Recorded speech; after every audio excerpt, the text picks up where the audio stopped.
Hello students, today we will revise the questions of lesson number 1, that is the last lesson.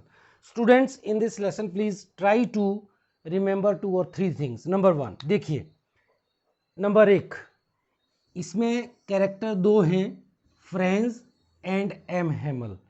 फ्रेंज student है और M Hamel is a teacher who teaches French. French language है बच्चों. French और French में difference है. आप इसको एक ही मान करके चलते हो या रिप्लेस कर देते हो, इसकी जगह ये, इसकी जगह ये. फ्रेंच लैंग्वेज है जैसे इंग्लिश, हिंदी, संस्कृत लैंग्वेज है, वैसे ही फ्रेंच एक लैंग्वेज है. फ्रेंच एक स्टूडेंट है and M Hamel is a teacher who has been teaching French for the last 40 years. और स्टूडेंट इसमें 2 और नाम हैं, ये डिस्ट्रिक्ट्स के नाम है, अल्सेस और लॉरेन. सारी प्रॉब्लम इन डिस्ट्रिक्ट्स की वजह से है. ये डिस्ट्रिक्ट्स प्रशिया के कब्जे में चले जाते हैं, फ्रांस में नहीं रहते हैं, और फ्रांस से बाहर होने का मतलब है, फ्रांस की लैंग्वेज है फ्रेंच, कि इन स्कूल्स में, अल्सेस और लॉरेन के स्कूल्स में फ्रेंच लैंग्वेज नहीं पढ़ाई जाएगी. क्या पढ़ाई जाएगी? जर्मन पढ़ाई जाएगी. ठीक है. तो जैसे मान लो किसी स्कूल में ये कहा गया कि जी आपको अब हिंदी नहीं पढ़ेंगे, आपको चाइनीज़ पढ़ाई जाएगी, तो हिंदी आप सोचेंगे यार हमारी मदर टंग को छीना जा रहा है. तो ये चीज़ें, क्वेश्चंस को लर्न करने से पहले ये चीज़ें याद रखनी है कि फ्रेंच एक स्टूडेंट है, एम हेमल एक टीचर हैं.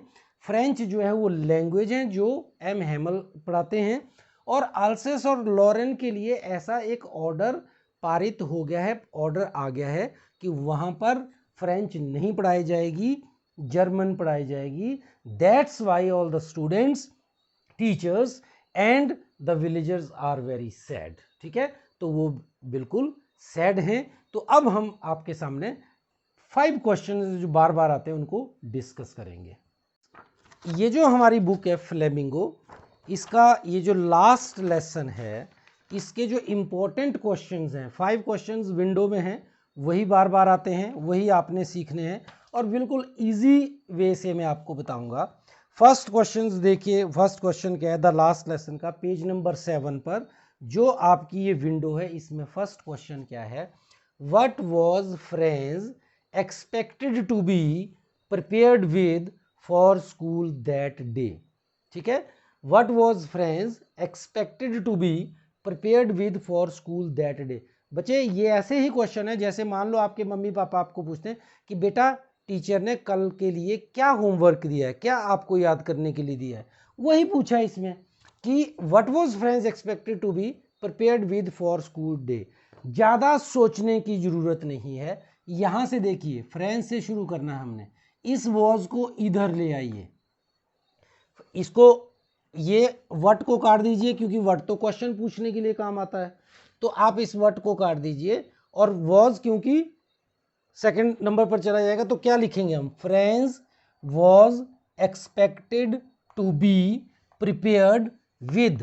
Prepared with what? क्या? जैसे हम बोलते हैं prepared with essay, prepared with report writing, prepared with note making. तो इसको क्या दिया है याद करने को? यहां देखिए, यहां लिख रहा हूं मैं, रूल्स ऑफ पार्टिसिपल्स. ठीक है. Rules of participle. जैसे आप वर्ब्स की फॉर्म करते हो ना याद, प्रेजेंट पार्टिसिपल, पास्ट पार्टिसिपल. ठीक है. पास्ट फॉर्म आ गई, प्रेजेंट पार्टिसिपल हो गया. वैसे ये रूल्स देखिए, 3 चीजें आपने अपने दिमाग में याद रखनी है. Rules of participles, rules of participles, rules of participles. यही आंसर है. 2 मार्क्स के क्वेश्चन में बहुत ज़्यादा नहीं लिखना होता है. जो लोग ये सोचते हैं कि ज़्यादा लिखेंगे ज़्यादा मार्क्स मिलेंगे, नहीं. देखिए, वर्ड लिमिट भी कोई चीज़ है. वर्ड लिमिट में आपको क्या कहा गया है? 20 to 30 वर्ड्स. ठीक है. तो अब देखिए, इसको आपने कोई क्रैमिंग नहीं करनी है, सिर्फ अंडरस्टैंडिंग करनी है. आपने क्वेश्चन पेपर को देखना है. French was expected to be prepared with rules of participles. फिर यहां पर आ जाइए जहां से छोड़ दिया था, rules of participles for school that day. कुछ भी आपको याद करने की जरूरत नहीं, आपने सिर्फ इतना सा लिखना है, rules of participles for school that day. एक लाइन और याद आप कर सकते हो, एक लिख सकते हो, ऐड कर सकते हो, but friends did not know anything about those rules. ठीक है, but friends did not know anything about those rules. लेकिन बच्चे अगर आप इतना भी लिख दोगे रूल्स ऑफ पार्ट, देखो पूछा तो इतना ही है, ये नहीं पूछा उसको आता था नहीं आता था, आपसे पूछा कि what was friends expected to be prepared, तो रूल्स ऑफ पार्टिसिपल्स। ठीक है, आपको मार्क्स मिलेंगे। नंबर 2 क्वेश्चन देखिए क्या है, what did friends notice that was unusual about school that day. देखिए इस वर्ड को देखिए, अनयूजुअल। यूजुअली क्या होता है, आप लॉकडाउन में देख लीजिए, कोरोना काल में देख लीजिए क्या हुआ। यूजुअली हम पहले क्या करते थे, रोज स्कूल जाते थे, मॉर्निंग असेंबली होती थी, प्रेयर करते थे, पीरियड्स लगते थे, और उसके बाद हम क्या करते थे, कभी हमने कोई सैनिटाइजर नहीं यूज़ किया, जरूरत नहीं पड़ती थी, दैट वाज यूजुअल। लेकिन लीक से हटकर क्या हुआ, अनयूजुअल क्या हुआ, स्कूल बंद हो गए, प्रेयर बंद होगी, ठीक है, और एक दूसरे के साथ बैठना बंद हो गया, गैप रखना शुरू हो गया, वो हो गया अनयूजुअल। तो what did friends notice that was unusual about school that day. Usually बेटा स्कूल में क्या होता है, शोर शराबा होता है, बच्चे खेल रहे होते हैं, हो हा कर रहे होते हैं, लेकिन उस दिन क्या था, अनयूजुअल क्या था। तो आपने लिखना है friends noticed that it was all silent in school that day, there was no noise। सीधा भी लिख सकते हैं आप, देखिए friends noticed that there was no noise in the school campus, there was no noise of opening and closing of desks and wrapping of teachers ruler। Teacher ruler के साथ rap करते हैं, नहीं कर रहे हैं आज, क्योंकि सभी क्या है, एवरी स्टूडेंट एंड टीचर या every one was very sad and serious. ये था अनयूजुअल, सैड एंड सीरियस। सबसे बड़ी बात क्या अनयूजुअल क्या था कि quite, it was as quite as silent as Sunday morning. अगर आप इतना भी लिख लोगे कि friends noticed that there was no noise in the school campus, everyone was sad and serious, it was as quite या as silent as Sunday morning. Simple हो गया कि भैया कोई शोर शराबा नहीं था, ऐसे साइलेंट ऐसे था, क्वाइट ऐसे था जैसे मान लो संडे हो, संडे को कोई नहीं स्कूल जाता है, तो सभी चुपचाप बैठे थे। ठीक है, तो ये हो गया unusual. There was no noise in the school campus, ठीक है, there was no noise of opening and closing of desk, there was no noise of teachers ruler, ठीक है, rapping of the teachers ruler, ठीक है, और it was as quite as Sunday morning. Simple है, unusual क्या वो बता दिया। Number 3 is what had been put up on the bulletin board. बेटा पहले सबसे पहले ये देखिए कि what is bulletin board. Bulletin board is notice board. आप जब स्कूल खुलते हैं तो आप क्या करते हैं, हमें हाउस वाइज एक ड्यूटी लगती है, न्यूज़ लिखनी है, तो एक नोटिस बोर्ड पर हम न्यूज़ लिखते हैं। वैसे ही टाउन हॉल के सामने, शहर के सामने एक बुलेटिन बोर्ड है, उस बुलेटिन बोर्ड पर डेली की न्यूज़ लगती है। तो what had been put up on the bulletin board, देखिए कितना सिंपल है, what had been put up on the bulletin board. ज़्यादा क्रैमिंग करने की जरूरत नहीं है, इसको निकालिए यहाँ से व्हाट को। अब व्हाट की जगह क्या है, अ न्यूज, ये बन गया आपका answer. A news had been put up on the bulletin board, a news had been put up on the bulletin board. अब न्यूज को डिस्क्राइब कीजिए, a news had been put up on the bulletin board, but what is the news, tell me what is the news. कोई पूछेगा a news had been put up on the bulletin board, but what is the news, तो आप बोलेंगे a news had been put up on the bulletin board that there would be no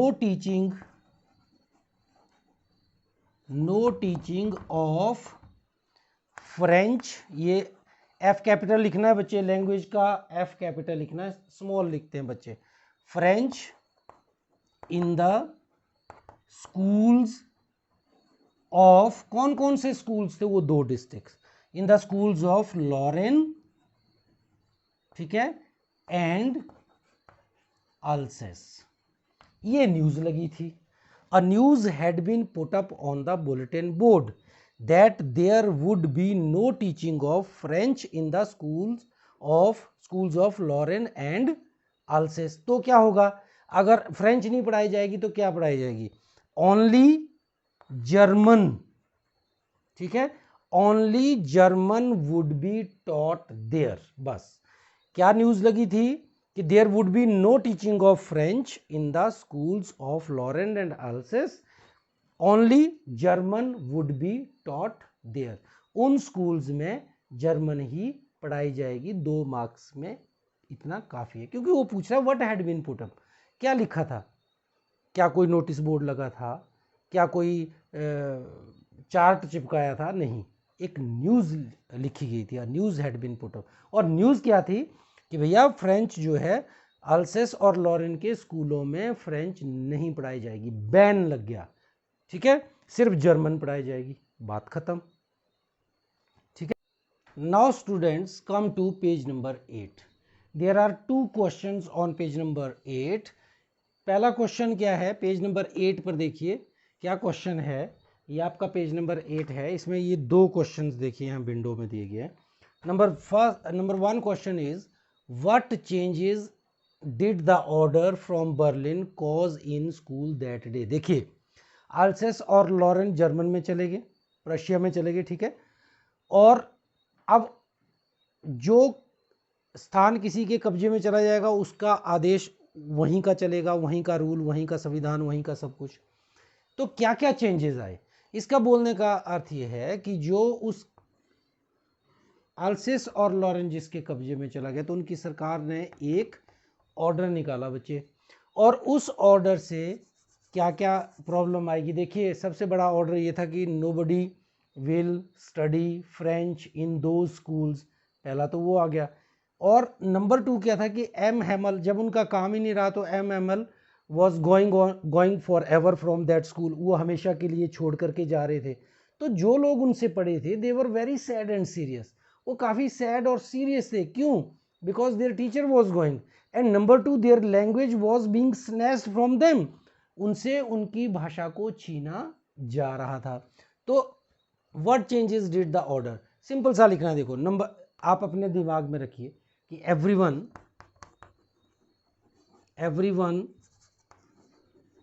was sad and serious, ठीक है। M Hamel was also very sad because he was going from that school forever। एक और नई चीज क्या थी, changes क्या थे कि जो गांव के जो बुजुर्ग लोग हैं वो भी स्कूल आए थे और पीछे सीट पर बैठे हुए थे, ठीक है। Some old people of the village had come to thank Mr. Hamel for his services of 40 years। Mister हैमल जो फ्रेंच टीचर हैं, फ्रेंच पढ़ाते हैं, वो 40 सालों से अपनी सेवाएं दे रहे हैं, ठीक है। जो कभी बच्चा हुआ करता था आज वो बड़ा हो गया है, उसके आगे बच्चे हो गए हैं, वो लोग भी उनसे पढ़े थे, तो they were very sad, they were sitting on the last benches of that classroom. वो क्यों आए थे, अक्सर क्लास में क्या होता है, गांव के लोग थोड़ी आते हैं, हम अपने अपने हमारे स्टूडेंट्स आएंगे, लेकिन गांव के लोग क्यों आए थे, आपने क्या लिखना है, everyone was sad and serious, some old people had come to thank Mister Hamel for his services of 40 years. उनकी 40 साल की सेवाओं का धन्यवाद करने के लिए वो लोग वहाँ पर आए थे। तो सबसे बड़ा जो चेंज है, क्योंकि चेंज ही पूछा ऑर्डर से, क्या चेंज है, everyone was very sad and serious, M Hamel was very sad and serious, ठीक है। अब दूसरा है how did friends feelings about M Hamel and school change. देखिए आपकी अपने टीचर के प्रति कुछ फीलिंग्स हो सकती है, कई बार आपको लगता है कि ये टीचर बहुत स्ट्रिक्ट हैं, ये हमें डांटते हैं, लेकिन जब आप थोड़े कॉलेज चले जाते हो या आपको जॉब लग जाती है तब आप सोचते हैं वो टीचर तो अच्छे थे, वो तो हमारी भलाई का काम बोलते थे, वो तो हमें अच्छी बातें सिखाते थे, हम तो ऐसे ही उनको बुरा बोलते थे कि वो बड़े स्ट्रिक्ट हैं। तो जो एम हेमल है, ही अपीयर्ड क्रैंकी, वेरी स्ट्रिक्ट। वो फ्रेंड्स को बड़े क्रैंकी लगते थे, स्ट्रिक्ट लगते थे कि यार रूलर हाथ में पकड़ा होता है।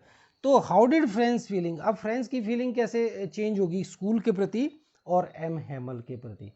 तो when friends came to know that his teacher was going away for ever from that school, he became very sad. जब उसको ये पता लगा, देखो पहला चेंज किसके बारे में, एम हेमल के बारे में, ठीक है, कि उसकी फीलिंग्स कैसे चेंज हुई। पहले वो सोचता था कि his teacher was very strict, तो आपने लिखना है कि आप ऐसे भी लिख सकते हैं कि friends earlier friends was not serious about learning French, ठीक है। M Hamel appeared very cranky and strict teacher to him, but now when he came to know that his teacher was going away from that school forever, he became very sad. Now his school and his teacher appeared very loving to him, very dear to him. वो उसको अच्छे लगने लगे, ठीक है, क्योंकि जब आदमी के, इंसान के हाथों से जो चीज़ उसके पास है वो चली जाती है तो उसकी वैल्यू का पता चलता है। तो how did friends feeling about M M L and school change, तो आपने लिखना अर्लियर, ठीक है, अर्लियर से शुरू करिए। Earlier M Hamel appeared very strict teacher to him, cranky to him, ठीक है, but now when he came to know that he was going away forever from that school, he became very sad for his teacher. He appeared very dear to him. Similarly, he valued French and his school after that. Okay? तो I hope कि ये पांचों question आपको easily समझ आ गए होंगे। हर बार तीनों series में एक एक क्वेश्चन यहाँ से जरूर आता है, तो ये 5 क्वेश्चन आप सही तरीके से लर्न कर लीजिए। All the best, thank you.